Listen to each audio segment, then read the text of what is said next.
Hello friends, मैं प्रदीप स्वागत करता हूं हमारे और आपके यूट्यूब चैनल ऑनलाइन सबमिट में।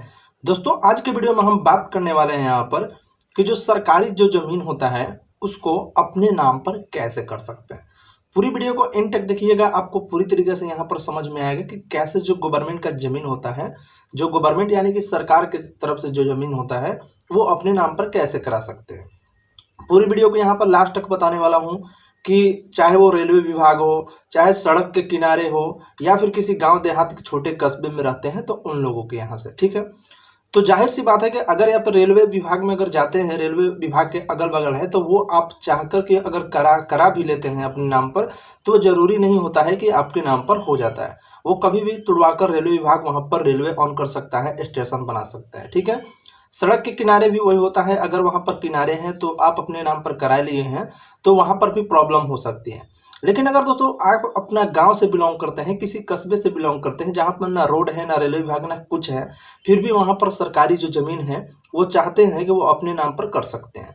तो एक बात ध्यान देनी है, अगर उसको अपने नाम पर करना है, आपको लगता है कि ना उसका उसका मेरे पास खाता है, ना प्लॉट है, ना उस जमीन का मतलब कोई डिटेल्स यहाँ पर नहीं है, तो सबसे पहले उस जमीन का खाता प्लॉट सर्च कर लीजिए। जो आपको यहाँ पर मिलता है सर्वसाधारण करके, यानी कि सरकारी जमीन को लिखा जाता है सर्वसाधारण।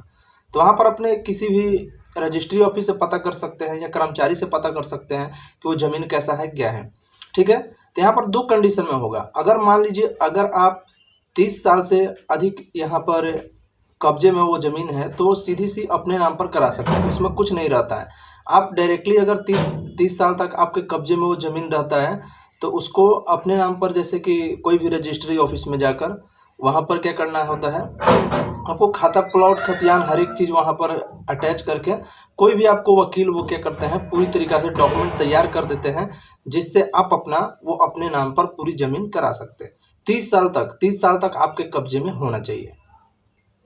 तो इस तरीक़ा से आपको यहाँ पर फाइनल कर दिए कि अगर 30 साल से अधिक आप कब्जे किए हुए ज़मीन पर अगर रह रहे हैं तो उस ज़मीन को डायरेक्टली अपने नाम पर करा सकते हैं, चाहे गांव हो, कस्बा हो, शहर हो, कहीं पर भी ज़मीन हो, ठीक है।